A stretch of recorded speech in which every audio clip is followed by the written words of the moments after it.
por derecho propio.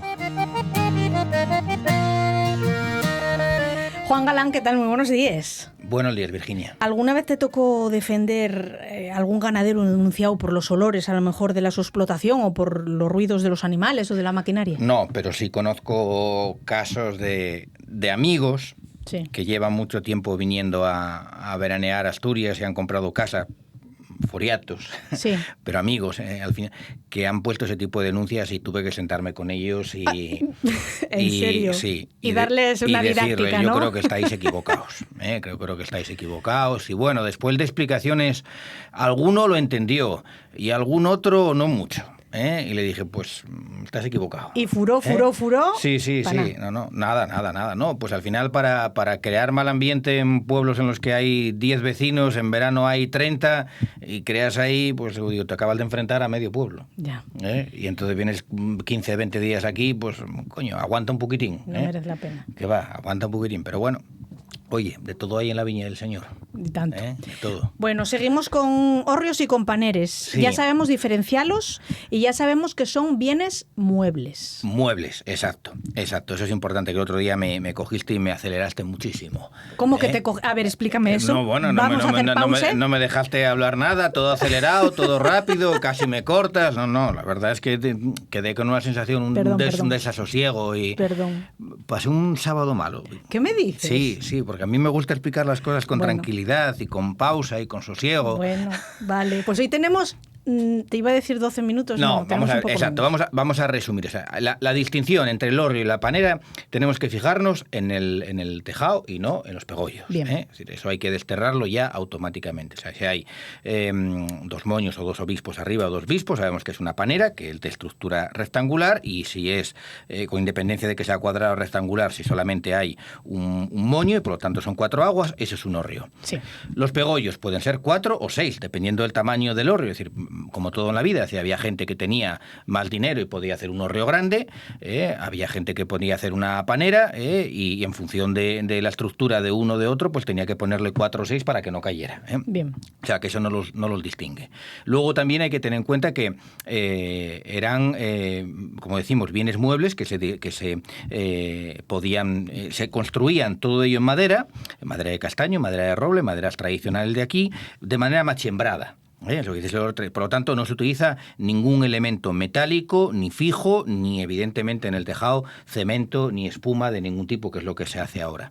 Era todo a tejabana. Por lo tanto, yo podía desmontar totalmente el hórreo y llevarlo a otro sitio. El suelo podía ser del mismo dueño que el hórreo o diferente. Sí. Podemos encontrarnos con que en una finca hay hórreo o panera de personas que no son propietarias de eso. Pero mientras la panera y el hórreo está ahí, el solorrio, lo que está debajo entre los pegollos, eso es de utilidad o posesión del dueño del hórreo.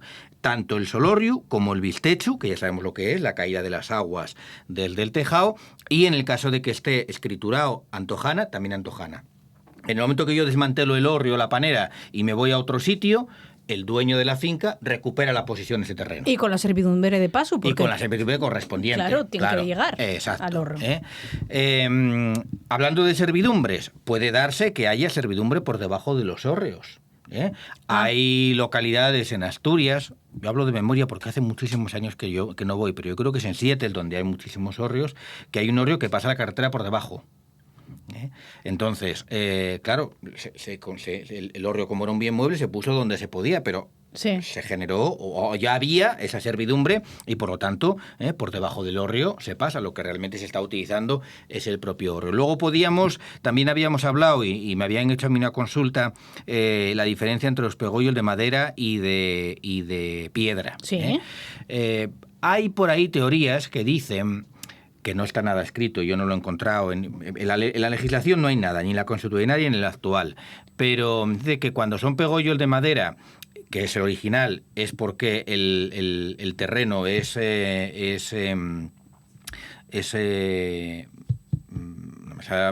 propio, y por lo tanto o yo lo voy desmontando, y cuando ya son pegollos cuando es pegollo de madera, es que el terreno no es mío, ¿Sí? Y cuando es pegollo de piedra es que el terreno es mío o es público. Bueno, yo creo que eso es una teoría inventada totalmente. Es decir, los hórreos son de madera toda la vida, porque si son de piedra ya no son bienes muebles. Otra cosa es que con los años y con la falta o con la ya desaparición de la costumbre de moverlos igual, pues aquellas personas que tengan hórreos en su propia propiedad y que los pegollos estén en un estado deteriorado, claro, pues hayan decidido suplantarlos pues por pegollos de piedra, que normalmente quedan mucho más feos, pero como el terreno... pues los de hormigón que yo te tengo vistos, o de hormigón, sí, eso es un horror. O los hay así como de especie de ladrillo, no, eso es un horror. Hay verdaderos atentados arquitectónicos contra los hórreos y las paneras. Pero bueno, que el sentido tiene que decir, como el terreno es mío y nunca voy a mover el hórreo de aquí y lo tengo bien arreglado, pues oye, le pongo unos pegollos firmes que no se muevan. Porque sería habitual el traslado. A no ser para venderlo, porque eso pasó a mí, por ejemplo, que lo compramos en no sé dónde y trajimos... Claro. Hombre, vamos a ver, el hórreo es un bien que está indisolublemente unido a la quintana, a la casería. Sí. Es decir, la propia legislación, ahora que se está reformando para un uso diferente de los hórreos, para poder revitalizarlos, sino que no caigan, lo que mantiene es que no se pueden construir hórreos de manera aislada. Alguno hay, y me puede decir gente, no, pues yo conozco un hórreo. Hay uno en la zona del Oriente, que además en la prensa salía hace poco que se vendía, que está encima de una playa y que es una finca con ese hórreo, yo creo una panera, con unas vistas preciosas a la playa, y no hay ninguna edificación de vivienda alrededor. Pero claro, eso tiene su explicación porque ya habíamos explicado las características de la casería asturiana. Es decir, que la casería asturiana es la casa, la antojana, todas las edificaciones, pero yo puedo tener fincas o montes alejados de la casería, pero que son de la casería. Por lo tanto, yo puedo tener una finca a 7 kilómetros y que es una finca grande, o tener varias fincas y decidir instalar el hórreo allí para guardar allí la producción de esas fincas. Y no tener que andar trayéndolo. Pero aunque esté separado de la casería, jurídicamente está unido a la casería. No es independiente. Vale. No es que tenía una finca e hice un hórreo porque me dio la gana. No. Yo tengo una casería, esa finca es de mi casería y en esa finca pongo el hórreo. Es como hago la afición de que todo lo que hay en el medio no existe. Ahora, digo, como con la nueva legislación se quiere fomentar un nuevo uso de los hórreos, pero que no se separe de la propia construcción del hórreo, de la panera, de la casería. Entonces tú me decías, ¿tenía sentido o era habitual que se desmontaran? Hombre, lo que era habitual era que se desdoblaran las caserías. Es decir, cuando las familias crecían, y se casaban en la casa o fuera de la casa, muchas veces lo que se intentaba era que el propio terreno diera trabajo y alimento a esas familias. Entonces, una propia casería se desdoblaba de forma que se concedían terrenos o derechos a la otra familia que se separaba. Y entonces podía ser que en ese momento se llevara el hórreo de un sitio para otro, o incluso con el crecimiento de la casería, como estamos hablando, y fincas en determinados sitios, pues si una casería adquiría fincas o derechos sobre bienes de los montes en otro sitio, pues que fuera necesario trasladar un hórreo allí para guardar la cosecha correspondiente.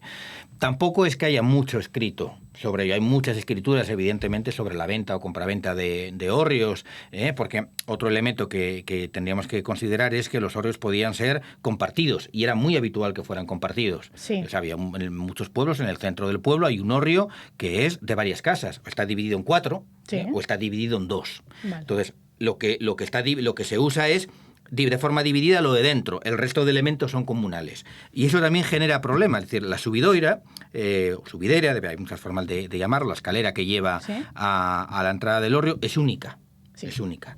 Pues yo me he encontrado con algún pleito, o más que pleito, discusión, que no llega a pleito, pero que son discusiones que quien compra una casa que tiene derecho sobre la mitad de ese hórreo, de repente dice, normalmente gente de fuera, dice, no, la escalera, como llega hasta la puerta de mi parte, esta escalera es mía. Al vecino que tiene la otra mitad le dice, si tú quieres subir, tienes que hacer otra escalera. Y hay que tener que explicarle que no, que mire, que la escalera es única, de la misma forma que el corredor, que no sé qué. Bueno, pues también cuesta y hay esos pequeños líos. Entonces, como vemos, es un elemento muy característico de Asturias, que tiene muchos elementos muy interesantes. En la propia construcción hay ahora mismo, no muchos, pero muy buenos artesanos del hórreo que tienen trabajo a destajo, reparando los que hay, y que te lo reparan bien, porque antes hablábamos, como un bien mueble, no tiene ningún sentido primero ponerle pegollos de piedra. O que el tejado, en vez de ser a tejabana, pues ponga con teja y veamos unos pegotes de cemento tremendos en el tejado.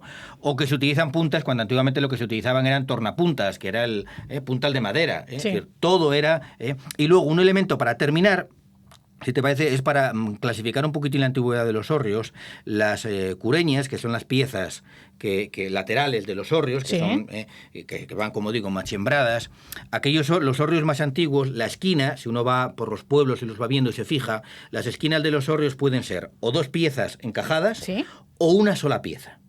Una sola pieza en esquina. Eso quiere decir que de un tronco se hizo una esquina. Imagínate el tamaño del tronco, el trabajo que tiene. Bueno, pues esos hórreos que tienen las esquinas de una sola pieza son los más antiguos, se calcula que eso porque era la forma que tenían con más de 200 o 300 años. Esa es la forma de que uno puede acercarse al hórreo y ver en la esquina, no, aquí están empalmadas dos piezas. Es un hórreo con unos 100 años, vamos a poner. Una pieza única, pues ya le podemos echar tranquilamente 200 años o más. Oye, ¿y corredor y sin corredor? Eso también es a gusto del que lo construía, no tenía, incluso en muchas zonas lo que te vas a encontrar, sobre todo cerca del mar, es la zona que da a los vientos, tapada, con maderas, para tenerlo más protegido. Es decir, porque esas son zonas donde seguramente... el nordeste mata... Exacto, entonces ahí te lo vas a encontrar. Lo que no, pues, hórreos cerrados, corredores cerrados con ladrillo, con cemento, pintados de cualquier forma. Ay, porque hay hórreos de todo tipo y condición, como los asturianinos. Aquí que los oyentes sepan que me está haciendo señales de que tengo que acabar. Claro, entonces, es que señor, que nos llega a las 9 de la mañana, señor, vete subiéndome musiquita. Eso es el final. Hórreos y paneras de todas variedades, gustos y condición. Hay que protegerlos, es una joya que tenemos y que la verdad es una pena y dolor, ya lo hablamos el sábado pasado, ver por las carreteras tanto hórreo abandonado y tirado.